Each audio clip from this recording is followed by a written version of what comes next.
joined here by Naisu. And despite the patch coming in, right at the peak of the diversity of the metagame, it seems like nothing has changed. That's what I was going to say. You know, we spent time crunching the numbers, talking about the changes, but ultimately, even if your RG games at home have changed, the pro players know best, and right now, we're seeing not too much difference, at least. But the pacing of the game could also change a little bit. Which I think should be a treat, given that even while the patch, even before the patch came in, we already saw some changes coming in. Matilda being such a high priority in the draft in the weeks leading up to now. With 1.9.20 coming in, you see some changes here. You see maybe eventually when the builds come through, the way Lolita is built, the way these fights break out. Oh! That, I mean, already first blood for Kyle Tizia. That's still a whole lot of early damage. All right, who needs to count an extra 3 seconds when your opponent's already dead? Yeah, and you know, to build up on that point, hold on, Haji, he should be okay. Yeah, he's the fair miss, they go in. But that was where I wanted to look at is the pacing of the build paths, or even build paths in general. Maybe it changes a little bit because, you know, for the longest time, these past, 5 weeks, we've been seeing early Thunderbelts, like not just on XP laners, but even on other roles picked up. We know some of the changes that happened to the other items, you know, even the Lantern, the Twilight Armor, I think got a little change as well. The G-dubs. Yeah, there's a lot that those intricate changes could cause some difference here throughout the games in week 6. Oh, check it out. The duel between the sniper and the bulletproof. And that's a TKO down bottom. Lord JM going up against two. This is a soft Hylos right now, in case you guys haven't checked it out. But wait, look at this sneaky Blacklist going for the turtle. Yeah, he's just trying to be a distraction, and he'll accomplish it. MP the King will get that turtle. And that's another thing we could talk about, since, you know, not too much action just yet, is the fact that... Whoa! Oh, okay, that was close. The spear. Two ults just missing. 2 ults. It is Friday, first day of the weekend for us here. A couple ults not going to connect. But again, this Nolan pick, I'm wondering how the little bit of a buff, I guess you could say, is going to help out. Even having that, what was it, a 30% slowdown? That's right, on the fracture. Yeah. Although the rest of his kit did take a hit. Now, talking about hits, Perks here. Luminor Blast setting up. That's a good way to dodge it. Just circling you on out of it. He also did a guiding wind, so yeah, she's so mobile. She's so mobile. It's just legendary. So this, I mean, even the Matilda. I mean, what were they talking? They were talking on the panel too about the changes of the Flask of the Oasis, right? Oh, final slash going to be used, and now they're going to force a fight flap. Go ahead and on flicker on out, but they're going to get run down in the glorious pathway from Lord JM. Pops Avenges as well. They get a couple knockups here. NetherRealm already going to be used as well. Blacklist still trying to win the fight, but Flap finally going down. But here's the fight back as Kyle Teasy jumps on in, pounces forward, and Lord JM falls to the 1-for-2 trade. That's one way to make the most of a bad situation. You lean hard into the fight, and I don't know how, but for some way, somehow, Falcons AP BREN just chewed through the extra HP. Yeah, that's what I was thinking. Like, as I was watching it unfold, I'm like, man, this is a very extended fight early on, but... Oh, F-cap? Nope. Yeah, you don't follow that up. Not like this, Marco. Don't. Not like that. All right. Something to note. Few here just picked up the G-dubs, his first item, the glowing wand. Something you want to definitely put on to deny the shields from Perks. Yep. The healing from Lord JM, the extra HP from Haji. So despite it being nerfed down to just 1% of the extra HP being dealt, that's a full 0.5% that you lost, by the way. Yeah. I think it's fine. It still comes down to situation. The situation. Uh-oh. I think with this, yeah, this is just going to be turtle in the hands over to the other side. F-cap, but Blacklist trying to trade here across the map. They'll take the purple. It looks like they'll get away with it with all the mobility and utility that they have, especially with Perks here on this Matilda. But I'm not sure. F-cap, I don't think they just want to let anything go. They might try to make a play sandwich in up here top if they can, but unfortunately for F-cap, too much of Blacklist is there. Yep, this is one of Blacklist's strengths. Again, despite their lineup changing, their identity, their game, the Ube runs in their DNA. If you look at their jersey from a different angle, it looks purple almost. It almost looks purple? Yeah, like physically. you squint and it looks purple. Look at this one-on-one. MP versus Flap. Wow, one-on-one. MP He's going to get the flicker out. So that's, you know, at least something for them. And here's the pressure we were talking about earlier. Blacklist will get the tier 1 top side, so might not have found a gank earlier, but they get the objective anyway. They just brute forced it, man. Yeah. Ran through. Punch it in. Falcons, AP, BREN's defense, and there wasn't much that the defending world champions could do. Sent off from that lane. Still looking at a 50-50 turtle takes. One more spawning up top, upper quarter, about 45 seconds from now. And it's the lack of action in this mid-game peak, the climax towards the post-laning phase, that you wonder, is Blacklist recovered enough? Is this 1,500 gold lead a facade? Yeah, is it enough to actually lean hard into it? Because you look at MP, even if he is down a kill, you look at Oheb, not much on the board just yet.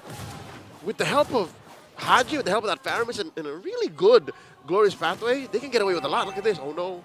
I think that's part of the whole game plan for them. Some more pressure here, tier 1s. Blacklist just working on the objectives, and that might be the call for them, because I think that's could be a game plan, part of it anyway. Trying to go for a setup here in the mid lane. Not going to find Ogwin, but it's that of playing around the utility that we have, extended team fights even in the later portion of the game. Because we all know once that Nathan is there and online, I would say it's quite deadly. Uh-oh. Hold on. Wow, could be in trouble here. Already going to get dropped down. He's taken out of the picture of the fight for the third turtle of the game. Oheb will get the tier 1 down bot. You still have waiting patiently there, Super Marco. I don't think he joins this fight. It is going to go for a reset, though. Perks picks up the Flask of the Oasis. Now it's just a standoff here. Perks going to jump into him. Blast also dropping down. Eternal Guard on the backside. Unfortunately, the spear won't connect, so MP will get the turtle. And now they're going to run for F-Cap. They find Ogwin, and next up is Kyle TZ. Blacklist finds a big win. Are they going for more? Few in trouble. Still going to be up. A couple hits away. Haji goes in. Gets the triple. Looking for Super Marco as well.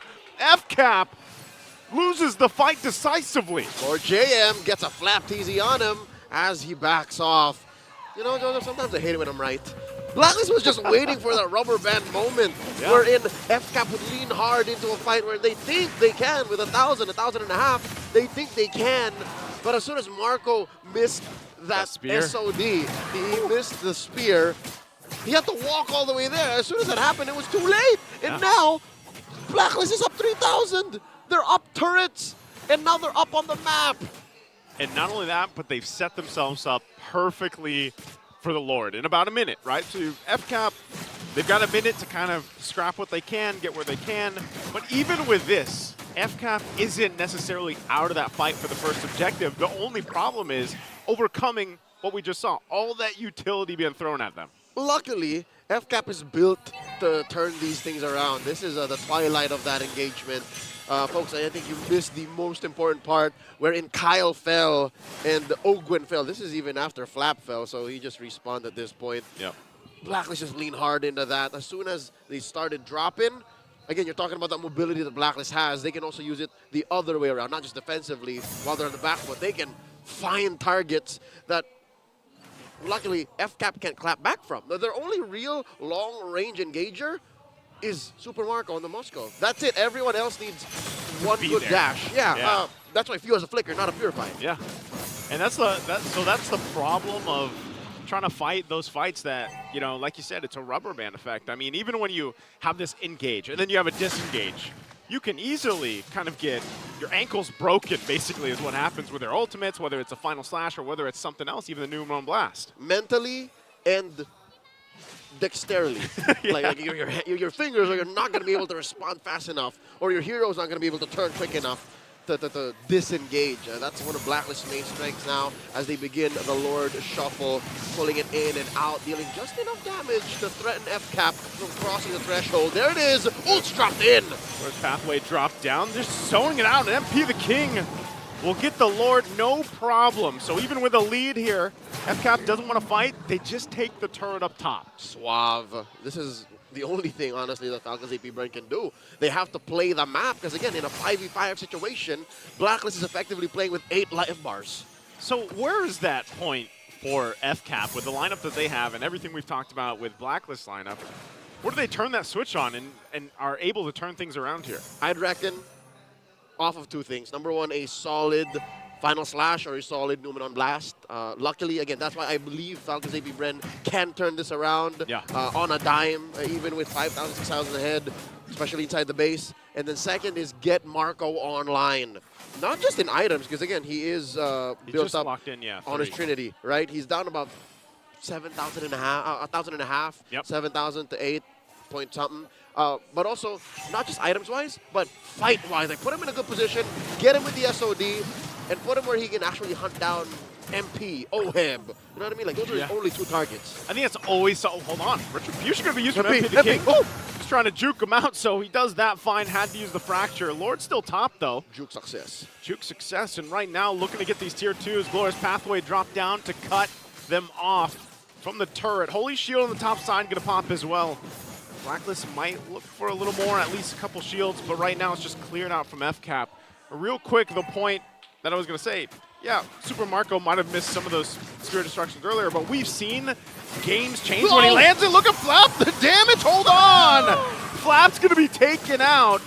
But now Super Marco just trying to keep the rest of BLACKLIST at bay. The front side, the guiding wind, and there's Zohead jumping on in. Numenon Blast going to be used, but finding no one to land on. Off angle. Down a member, not going to commit any further. Off angle. By Flap going down, there's two things that FALCONS AP BREN can consider. Number one, the fact that it's Flap. He can die. He's a secondary roamer in this situation, a secondary initiator. Number two is it's a no-go, given that they lost one of their two life jackets, one of their two safety nets in the, again, big ticket Final Slash and big ticket Numenon Blast. See, one is out, and then the other tried to set it up. Wouldn't happen. So now maybe, with this lead being at 5,000, maybe, just maybe, they need both. They need both at that point. I think BLACKLIST is, they need this game 1 win. So they're off to exactly what they need to. I don't think, even for this next lore, the way things have been going, even if they find a good team right here, I think FCAP still lose this because of just some of the itemizations falling into place for BLACKLIST right now. And yeah, there's something too that happened here. This is a buff, right? They removed the mana from a couple of heroes, actually. That's right. His passive also got a buff. It's a shorter cooldown now on triggering that. So best believe this is a stronger Arlott. It's just BLACKLIST came in much stronger as well as a 5-man. Now the shuffle has begun, slightly favored for BLACKLIST. Lord approaching half health. River control is in check for the agents. Even that top lane long bush, now Lord at a 5th. Gonna push it here. Super Marco gonna try to join the fight, but Lord already taken. And now Kyle Teasy in trouble. Look at the damage coming out from BLACKLIST. Forced to just run back to base. And there's nothing FCAP can do. They don't even want to contest the Lord. That was a non-starter. Not even bottom lane. Given how fast BLACKLIST blasted that Lord, Marco couldn't even split. Tier 1, Joseph, Tier 1, not their mother company, but Tier 1 turret on bottom, still standing. Still standing, and at this point too, I don't think many of these turrets are going to be left standing for FCAP because with BLACKLIST, the way they've been playing this, they're going to run it in. If anything, that might be best case scenario. FCAP sacrifices all their inhibitors and lives to see another day. That's how far ahead BLACKLIST is. That's how clean they're playing, man. The discipline, the synchronized calls, at least past the 5-minute mark, how well they've been using each hero's kit to, you know, help build the sum of their parts. Now here we go. Glorious Pathway set in. They're looking to break in mid, trying to get through as well. Lord still standing. They do handle Lord in there. Flap Teasy goes in with the flicker. Not what they're looking for though, and now they're going to force the fight under the turret even a little bit further. Perks jumps in very front side, has to back off. So right now FCAP doing fine. Spirit Destruction. Marco goes in, he jumps on in. Forced in the response from BLACKLIST International, and Haji's going to be the next target as he goes down.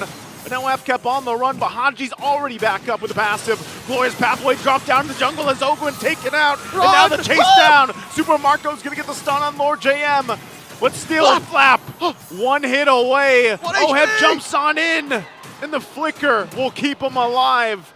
And FCAP, though, still looking possibly for a fight. MP on the chase, gets zoned out. Contizi's in trouble. He goes in, Few taken out. Perks there to help him out. The Nether Realm as well already popped. Flaps in trouble as he falls as well. Blacklist comes out with a massive win. Falcons have bit off more than they could chew. Blacklist going for the jugular. They get another kill, and now it's all for the base as Blacklist decisively takes game 1.